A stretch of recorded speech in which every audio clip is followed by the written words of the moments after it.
Oh my gosh, it's here! Oh, how I've been waiting for this! Yes, it's only a DLC pack, but it's got its own story mode, and so on, and it's got enough content to class it as a whole new game, so I'm going to do it anyway. This game, or add-on, takes place during the events of the main story, and if you're about to ask what the main story was and how good the original was, well, first off, you have not got it yet? Why? Why not? It's one of the best games of this generation with excellent music, gameplay, graphics, and ooh, it's so good! And for the main story, allow Mr. Brentalfloss to give us a quick recap. Long ago, there lived a knight with a lady love slash of the night. They roamed the land. It was grand till a fateful day. They roamed astray, and his lady love was sealed away. Alone was he. Oh, but then the land was seized by a league of bad knights, namely these, led by this evil mist. Now when evening lights begun to shine bright, so steal thy shovel and fight. Strike the earth right in it, but more treasures await. Excavate, you're gonna defy the laws of swords and fishing. Never need bait, just sit and wait, thrill in your fate. Watch for rats, exploding rats, helicopter rats, and wind-up rats. There's lots of rats. Peter Pat. You can also talk to a 6-foot gawk or a knight right out of BioShock. Then kick his butt. Journey on and sleep till dawn. Have a dream and wake up, woe be gone. Oh, chivalry, where is she? You'll never know unless you heave ho to the Tower of Fate. You must go. Get all that? Good. Back on track. So, during the events of the main story, the Order of No Quarter are under the control of the Enchantress. But near the end, as Propeller Knight points out here, after the boss rush, that if all of Shovel Knight's adventures are as invigorating as this, he wishes to join Shovel Knight on such adventures. And while not joining Shovel Knight, Yacht Club Games have said that all the Order members have got the same idea as Propeller Knight and are all going on their own adventures, each with a different quest, all of them completely free, and a play on the boss's names, like Spectre of Vengeance, A King's Quest, and An Enchanting Evening, which might be a prequel showing how the Enchantress got the Order after the first incident at the Tower of Fate, but that's all for later. First on his own grand adventure is Plague Knight in this Plague of Shadows. And for his quest, you ask? Well, using a stolen recipe, he plans to brew a potion of ultimate power. Oh, really? You don't think you're OP enough as it is, with no discernible pattern and jumping and teleporting all over the place in your boss fight? Before we set out on Plague's adventure, we take a stop by a new menu option, that is the challenge mode. Yes, a new mode has been added to the menu with 26 challenges for Shovel and more unlocking for Plague once you beat his story that are all really fun and actually challenging. It's not like, jump over 5 of these pits in this hard challenge rather than the normal 3. No, they're rather tough, as you can most likely tell by how much I'm sucking here. Only thing I found was it seems the difficulty is reversed, as in I beat the final challenge to do with the final boss in like 5 tries, but Double Bubble took over half an hour. But enough of that noise, it's time to move on to the main attraction, Plague Knight in Plague of Shadows. And you'd think it would be cool to play as a boss, and it is. He moves around and attacks exactly like he does in the boss fight. Only problem is, it sucks. I dislike his gameplay, as all its problems stem from one problem, That is his weapon. Like in the boss fight, Plague Knight throws bombs, and like in the boss fight, he throws them at an angle. And, like in any game where a projectile is going at an angle, it's annoying. Let's analyse the situation here, moving up his bomb tiers. Starting off, Plague has a standard bomb that he throws down diagonally, which means you have to be above and to the right or left of the enemy, and in later levels they will be on a ledge next to a pit. And because you throw downwards, your bomb just gets thrown into the pit and won't reach. So you have to jump out over the pit and hope you're still high enough for the enemy to be lined up with your trajectory to hit it, or hope that you will kill it before you land, because if not, you will get hit and you will get knocked back into the pit and you will die. And this is also really obnoxious with enemies that are airborne, which there is at least one in every level, as you have to combine the jump with the bomb jump to get high enough to kill it, hoping that your bomb jump did not waste too much time so that your bomb is still at the right downward trajectory to hit the thing. Garbage. The next bomb is an arcing one. Oh good, the airborne enemies are taken care of, but the ground enemies are still coming towards me and I can't hit them because it arcs over them, just like the rock in Friday the 13th. I get the idea that you're supposed to keep switching back and forth, picking each bomb to fit the situation, but it turns into 2 parts adventure and 1 part dicking around in menus. But neither of your bombs so far are lighting the world on fire, so what about case number 3? It's garbage. It drops down, then goes up. It's literally the shot from Fester's Quest, or the Wiggle Worm from Isaac, so skip that. Then, finally, case 4, the boomerang case. And oh my gosh, what's that? A projectile that shoots straight. Oh, happy days! This is going to be just like Mega Man. Now I can aim my shots. All I have to do is jump and shoot. Oh, downwards. Downwards? Why would you do that? You finally give me something that shoots straight, and you make me go back to this awkward be above the enemy's BS. So needless to say, the bomb idea and the combining of different cases, powders and fuses was a great idea, but unfortunately every bomb sucks. I never used anything other than the default bomb with the spark powder and impact fuse. In reality, because you're supposed to be this unstoppable boss, it should have been more like this. You see this? This is the Mega Bomb. It is a relic you can find. This should have been your final bomb, slowly upgrading your default bomb to this big OP thing that has crazy blast damage and a shockwave.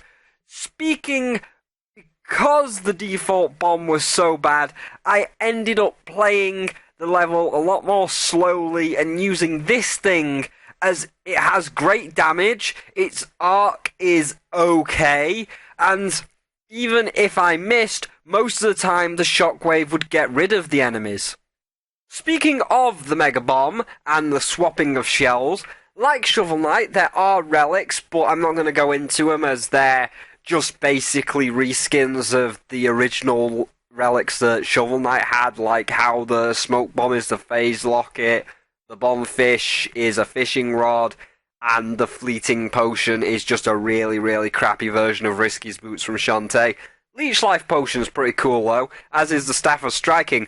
But going back to the bomb casings, in order to upgrade your bombs and access other areas, you will need to collect the green coins you see all over the place. Most of the time there are 30 in each level, and in the end you will need to collect all of them for one of the secrets and an achievement. They're not too hard to get, so it's pretty fun to collect them, as they kind of remind me of the music notes from Banjo-Kazooie, a special collectible you need to pass through the note doors to get further into Grunty's lair, or in this case, to get better bombs, even though all the bombs, as discussed, are pretty bad.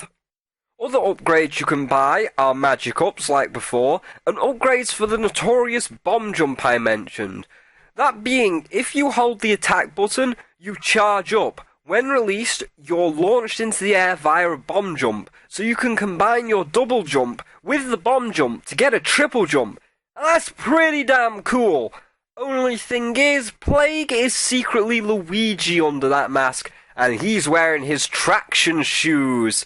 As when you land from a bomb jump, you go sliding, and trying to do precision bomb jumps is hard enough. Combine that with a time challenge or time limit, like the lava dropping in King Knight's area, and you're asking for trouble, as you can't wait for the lava because the small platform you managed to land on is about to disappear, and it makes for some annoying gameplay, especially because some of the feats just don't work with his gameplay.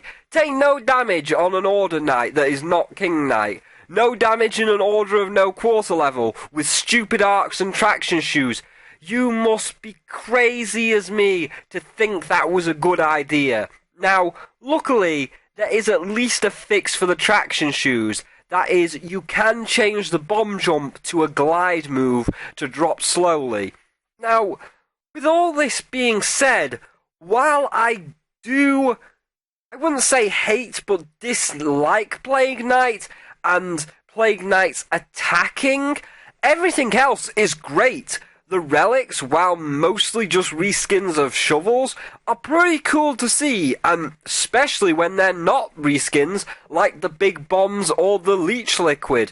He has some really funny dialogue, especially when interacting with the other members of the Order. The music comes back full force. The new tracks just as lively and glorious as the originals. And the new places and characters look really cool. I especially love Plague Knight's new base, the Potionarium. And notice me, Mona Senpai. And lastly is the final boss. I won't show it for spoilers, but bloody hell is it cool. You reach the Tower of Fate, and like before, we do indeed have a boss rush and a brief skirmish with the Enchantress. Then, your potion is ready.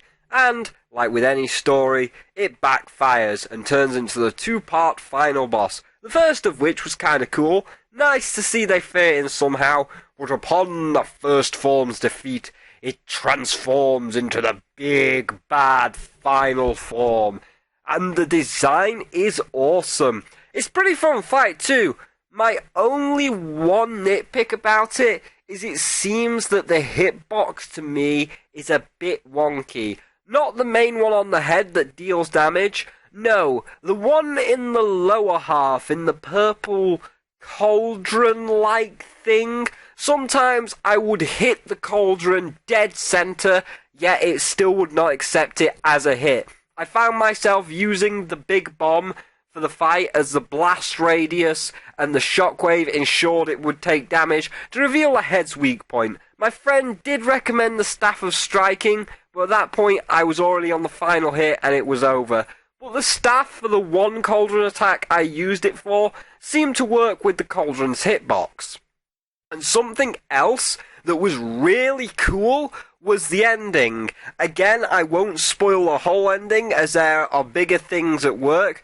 Well, you know, in Shovel's story, after the Enchantress is defeated and the village watches as the tower falls, praising Shovel as the hero for saving the land and laying waste to the evil tower that has loomed over them. Turns out, it was Plague Knight. Yes, after Shovel and Shield had left, Plague takes out his anger by putting a very big bomb in the tower, and it was the explosion that caused it to fall, meaning he was secretly the hero all along. And once Spectre of Vengeance is out and the others, I would love to see more of this, how all the plot holes are filled by the other bosses and how all of the other stories will intertwine. And really, that's about it. Again, only being a DLC pack, there's not much to talk about, hence I spent like 5 minutes on the bomb problem. Yeah, after looking at my recordings, I can see that this is actually still going to last for 15 to 20 minutes. So, let's just move on to the final verdict. So my final verdict for Plague of Shadows was a tricky one. I kept bouncing scores back and forth. At first it was just like, it's just an average game. The bomb jumps are bad, but it's still okay. 3 out of 5, 3 out of 5. Then I play Naked Plague, where you're not allowed to use any upgrades whatsoever, nor drink any tonics. So you're going bare bones and trying to defeat Propeller Knight and Black Knight, who are up in the air when you aim downwards, and you can't use the bomb jump because you've got that crappy bomb jump that doesn't get you high enough. I called that file hate, as you can see here. Then I was annoyed, and I was like, this is 2 out of 5. This is terrible. These achievements are just terrible to get 2 out of 5. And then I played other parts of it, and I'm like, I'm actually having fun again. Like with the initial playthrough, it's like, I'm having actually quite a bit of fun now, trying to get some of the feats like kill a boss with bomb jumps. That's not too bad. I'm gonna like it. So I bounced back and forth on my final score for this over and over, and like I rewrit this final verdict several times, saying, this is the good point, this is the bad point, what we're going to do here. And this is the recording, and this is the one we're going with, and this is the one I'm going to stick to. So, my final verdict for Plague of Shadows, in the end, came to a 4 out of 5. No matter what its flaws, it's still Shovel Knight. It's still a great game. I love this DLC. It's really good for the most part. The graphics are still just as appealing as ever, and some of the new areas like the Potionarium look awesome. All the new cast are creative and colourful and have some really funny dialogue. The music is just as kick-ass as ever, and the new challenge mode is pretty damn fun. They are truly challenging. Unfortunately, it's all held back by Plague Knight himself and how he attacks. The arcing up or downwards bombs are just cumbersome to use, opposed to a straight shot from Shovel Knight Shovel. And the bomb jump can also get a bit cumbersome to use for precision platforming, but on the plus side, it's free, and considering everything you get for a free update, I can't really complain. My only plea to the developers is that Inspector of Vengeance or King's Quest or an Enchanting Evening, please, please, please make them shoot straight. It would have made Plague Knight so much better if you removed this Festus Quest Friday the 13th arcing BS. And, on an ending note, I would like to add to the end of this, for you, Yacht Club Games, that another point should have been taken off. I didn't, because of my better judgment, although it should have for one thing. One achievement in particular. That is the speedrun one.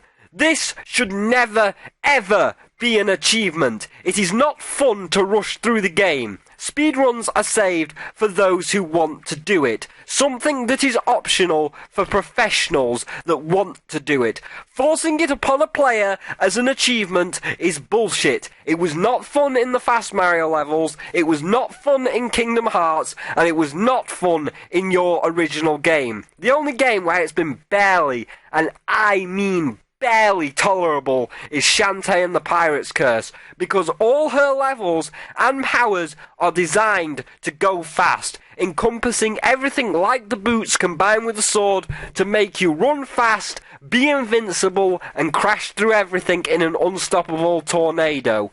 Your levels are not built like that, nor are your characters that fast. Don't do it again.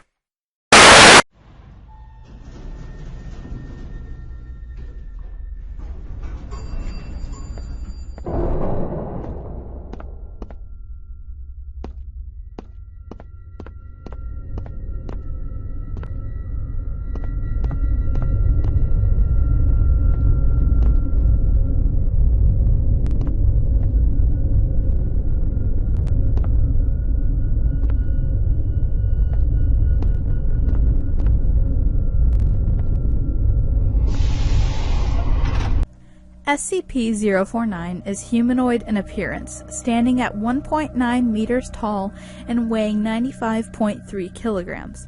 However, the Foundation is currently incapable of studying its face and body more fully, as it is covered in what appears to be the garb of the traditional plague doctor from 15th to 16th century Europe. This material is actually a part of SCP-049's body, as microscopic and genetic testing show it to be similar in structure to muscle, although it feels much like rough leather, and the mask is much like ceramic. It was originally discovered in Blank, England by local police. The resulting explosion caught the attention of Agent Blank Blank, who was able to data expunged and sedate it.